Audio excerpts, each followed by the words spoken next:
आइए जानते हैं आज के कुछ प्रमुख अंतर्राष्ट्रीय खबरों को, लेकिन इससे पहले एक नजर आज के हेडलाइंस पर।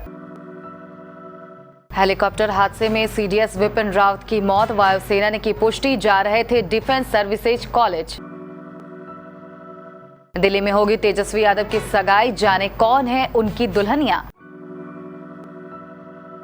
मां बनी 11 साल की बच्ची, परिवार वालों ने भी छुपाई बात, पुलिस जांच में सामने आई ये बात। कोरोना ने फिर बढ़ाई टेंशन, कल की तुलना में आज फिर बढ़ गए 1500 से अधिक मामले, 195 लोगों की मौत। 370 हटने के बाद कितने पंडितों ने कश्मीर छोड़ा, कितने नागरिकों की गई जान, सरकार ने बताया।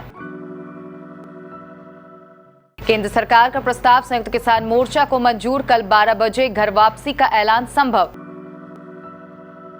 पैगंबर के नाम पर क्रूरता करने वाले को बख्शा नहीं जाएगा, श्रीलंकाई की लिंचिंग पर बोले इमरान खान। शेयर बाजार धुआंधार तेजी के साथ बंद, सेंसेक्स ने लगाई 1000 अंकों की छलांग। कैटरीना कैफ और विकी कौशल की शादी को लेकर खूब बन रहा मजाक, मीम्स देख नहीं रुकेगी हंसी। और पाकिस्तान ने दूसरे टेस्ट में बांग्लादेश को पारी और 8 रन से हराया, टेस्ट सीरीज को 2-0 से क्लीन स्वीप किया। भारतीय वायुसेना का एक हेलीकॉप्टर बुधवार को तमिलनाडु के कुन्नूर के पास हादसे का शिकार हो गया। इस हादसे में प्रमुख रक्षा अध्यक्ष जनरल विपिन रावत का निधन हो गया। वे हेलीकॉप्टर में अपनी पत्नी के साथ सवार थे। डीसीएस जनरल रावत वेलिंगटन में डिफेंस सर्विसेज कॉलेज जा रहे थे, तभी हेलीकॉप्टर दुर्घटनाग्रस्त हो गया। वायुसेना ने बताया कि हादसा कोहरे के चलते कथित तौर पर कम दृश्यता की वजह से हुई। वायुसेना ने कहा कि हादसे की जांच के आदेश दे दिए गए हैं। वायुसेना का MI-17VH हेलीकॉप्टर दुर्घटनाग्रस्त हुआ है। हेलीकॉप्टर ने कोयंबटूर के पास सुलूर वायुसेना अड्डे से उड़ान भरी थी। सूत्रों के मुताबिक दुर्घटनाग्रस्त हेलीकॉप्टर में 14 लोग सवार थे। कुछ वरिष्ठ अधिकारियों को लेकर हेलीकॉप्टर कोयंबटूर के सुलूर से वेलिंगटन में DSCC की ओर जा रहा था, जहां जनरल रावत थल सेना अध्यक्ष MM नरवणे के साथ बाद में एक कार्यक्रम में भाग लेने वाले थे। बिहार के पूर्व उप मुख्यमंत्री और बिहार विधानसभा में नेता प्रतिपक्ष तेजस्वी यादव कल सगाई के बंधन में बंध जाएंगे। ये खबर आते ही लोगों ने अटकलें लगानी शुरू कर दी है कि आखिर कौन है वो लड़की जो तेजस्वी यादव की जीवन संगिनी बनने जा रही है। खबर है कि तेजस्वी की होने वाली दुल्हन हरियाणा की रहने वाली है और लालू प्रसाद के घराने में उसका आना जाना पहले से ही रहा है। बिहार की राजनीति के सबसे सधे नेता लालू प्रसाद यादव, जिनका कद राष्ट्रीय राजनीति में भी बहुत बड़ा है, उनके बेटे तेजस्वी यादव की कल यानी 9 दिसंबर को दिल्ली में सगाई है। सगाई की खबर आते ही लोगों की जिज्ञासा बढ़ गई है कि आखिर इस युवा नेता की होने वाली दुल्हन कौन है। परिवार की तरफ से लड़की के नाम को अभी सार्वजनिक नहीं किया गया है। लोग अटकलें लगा रहे हैं कि ये शादी सामान्य परिवार में हो रही है। उदयपुर जिले के खेड़वाड़ा तहसील में एक चौंकाने वाला मामला सामने आया है। खेड़वाड़ा क्षेत्र की रहने वाली 11 साल की बच्ची ने 3 दिसंबर को एक बच्चे को जन्म दिया था, जिसकी 6 दिसंबर को पुलिस को जानकारी मिली।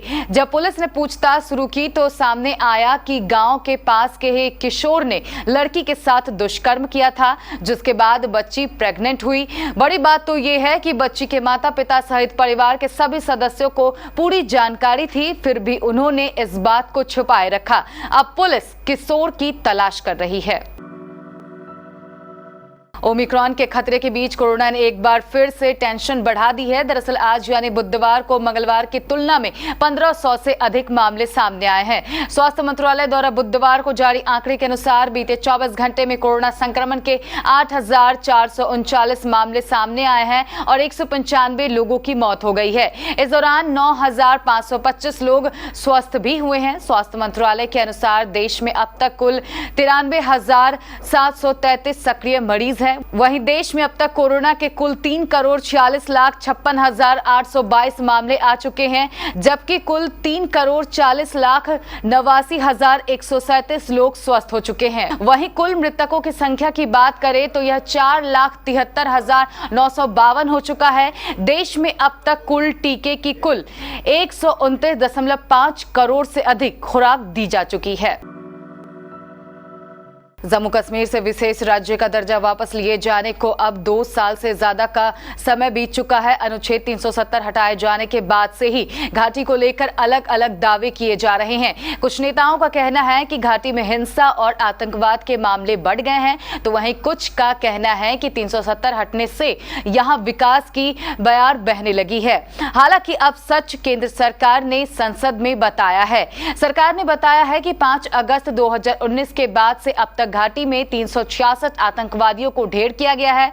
केंद्रीय गृह मंत्रालय ने राज्यसभा में बताया कि 370 हटाए जाने के बाद से अब तक जम्मू कश्मीर में 96 आम नागरिकों और 81 सुरक्षा कर्मियों की भी जान गई है। वहीं अनुच्छेद 370 की वापसी के बाद से अब तक घाटी से एक भी कश्मीरी पंडित हिंदू विस्थापित नहीं हुआ है। दिल्ली बॉर्डर पर चल रहे किसान आंदोलन को लेकर संयुक्त किसान मोर्चा की मीटिंग खत्म हो गई है, जिसमें केंद्र सरकार और मोर्चे के बीच सहमति बन गई है। केंद्र सरकार के साथ बातचीत के बाद तैयार प्रस्ताव को मंजूरी मिल गई है। अब सरकार की तरफ से इसे मानने का ऐलान कर दिया जाएगा, तो कल दोपहर 12 बजे फिर मोर्चे की मीटिंग बुला किसानों की घर वापसी का ऐलान हो जाएगा। इसी दौरान हरियाणा सरकार ने भी किसानों को मुआवजे के तौर पर 5 लाख की मदद और केस वापस लेने की सहमति दे दी है। केंद्र सरकार ने भी सभी केस वापस लेने पर सहमति दे दी है। केंद्र ने एमएसपी कमेटी में सिर्फ मोर्चे के नेताओं को रखने की बात मान ली है। दिल्ली बॉर्डर पर 377 दिन से किसान आंदोलन चला रहे हैं। पाकिस्तान के प्रधानमंत्री इमरान खान ने मंगलवार को कहा कि पवित्र पैगंबर के नाम पर किसी भी तरह की क्रूरता करने वाले को सजा दी जाएगी। इमरान खान का यह बयान पाकिस्तान में श्रीलंकाई मैनेजर की मॉब लिंचिंग के बाद आया। पाकिस्तान के पंजाब प्रांत में फैक्ट्री में काम करने वाले कर्मचारियों की भीड़ ने श्रीलंकाई मैनेजर के साथ मारपीट के बाद उसे जला दिया था। उस पर इश्निंदा का आरोप लगाते हुए इस क्रूरता को अंजाम दिया गया था। इस घटना को लेकर पूरे विश्व में पाकिस्तान की आलोचना हो रही है। उधर पाकिस्तान के कुछ बड़े मौलवी शोक व्यक्त करने के लिए इस्लामाबाद में श्रीलंकाई उच्चायोग पहुंचे। मुस्लिम बहुल पाकिस्तान ने इश्निंदा के आरोप में हमेशा से भीड़ द्वारा हत्याएं होती रही हैं, जबकि पाकिस्तान में इश्निंदा के आरोप में मौत तक की सजा का प्रावधान है। उधर इमरान खान ने कहा है कि मैं साफ कर देना चाहता हूं कि मैंने फैसला किया है, अब से कोई भी धर्म के नाम पर, खासकर पैगंबर के नाम पर क्रूरता करता है, शांति भंग करने की कोशिश करता है, तो उसे बख्शा नहीं जाएगा। शेयर बाजार को बुधवार को लगातार दूसरे दिन धुआंधार तेजी देखी गई। शुरुआत से ही बढ़त के रुख के साथ चले शेयर बाजार भारी तेजी के साथ बंद हुए। बीएसई सेंसेक्स 1000 अंक से ज्यादा तो एनएसई निफ्टी करीब 300 अंक चढ़कर बंद हुआ। मंगलवार को 850 अंक से ज्यादा की बढ़त के साथ बंद हुआ। बॉम्बे स्टॉक एक्सचेंज का सेंसेक्स बुधवार को 650 अंक से ज्यादा की तेजी के साथ खुला। कारोबार समाप्ति पर ये 1016.3 अंक यानी 1.76% की चढ़कर 58,649.68 अंक पर बंद हुआ। वहीं दिन में कारोबार के दौरान इसका दायरा उच्च स्तर पर 58,702.65 अंक से लेकर निचले स्तर पर 58,122.27 अंक के बीच रहा। मंगलवार को ये करीब 886.91 अंक की बम्पर बढ़त के साथ 97,633.65 अंक पर बंद हुआ। कैटरीना कैफ और विकी कौशल की शादी को लेकर हर जगह सुगबुगाहट है, लेकिन जिस तरह की सिक्रेसी बढ़ती जा रही है वो भी कम चौंकाने वाली नहीं है। शादी में आए मेहमानों को फोन अपने कमरे में ही छोड़कर आने का फरमान पहले ही जारी कर दिया गया है। मीडिया से शादी को कोसों दूर रखा गया है। फिर बॉलीवुड से अभी तक कोई दिग्गज सितारा भी शादी में शरीक नहीं होने पहुंचा है। ऐसे में इस सबके बीच सोशल मीडिया पर कैटरीना कैफ और विकी कौशल की शादी को लेकर खूब मीम्स भी वायरल हो रहे हैं। इसमें दोनों की शादी को लेकर जमकर मजाक बनाया जा रहा है। ऐसे ढेर सारी फोटोज और मीम्स है जिन्हें फैंस खूब पसंद कर रहे हैं। यह मीम्स लगातार वायरल हो रहे हैं। पाकिस्तान ने बांग्लादेश को फॉलो ऑन पर मजबूर करने के बाद उसकी दूसरी पारी 84.4 ओवर में 205 रनों पर समेट दिया। इसके साथ ही पाकिस्तान ने दूसरा टेस्ट पारी और 8 रनों से जीतते हुए सीरीज एक तरफा 2-0 से अपने नाम किया। पाकिस्तान ने पहला टेस्ट 8 विकेट से जीता था। ढाका के शेरे बंगला नेशनल क्रिकेट स्टेडियम में खेले गए इस मैच की पहली पारी में पाकिस्तान ने 4 विकेट पर 300 रनों का स्कोर खड़ा किया था, जबकि बांग्लादेश की पहली पारी महज 87 रनों पर सिमट गई थी।